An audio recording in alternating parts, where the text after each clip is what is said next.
Kila mtu yuko busy hapa. Kila mtu yuko busy. Jian, unafanya nini? Unafanya nini? Unakota uchafu Kwa nini unakota uchafu? Umegundua bustani ni chafu, sio? Okay, haya, basi tuendelee na kazi yetu. Kila mtu yuko busy hapa. Everyone is busy. Jerry, umefanya asilimia ngapi ya kazi? Imebakia asilimia ngapi ya kazi yako? Bado kidogo. Kwa nini unaokota huo uchafu? Nini kinasababisha uokote uchafu? Nini faida mazingira safi?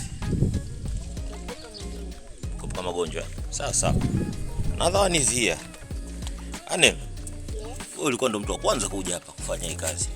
Nini kinakuinspire ufanye hii kazi ya kuondoa uchafu? Ili sehemu yetu hapa tunaweka maua yetu kwa safi. Okay. Unapenda usafi sana? Ndio. Nini faida ya usafi kwenye mazingira?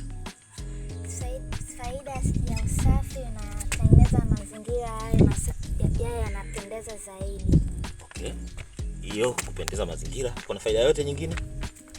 Pia tunapata upepo msafi. Okay.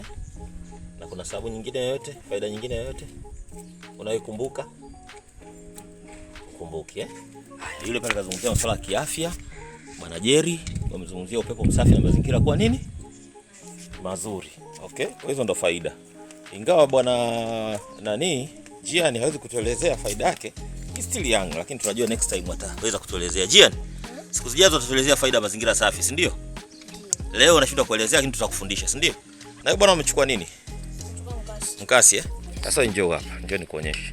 Wewe utakata hapa. Unaona majani haya? Yanataka kutuingilia huko kwenye nini? Kwenye capstone, kwenye paving zetu, si ndio?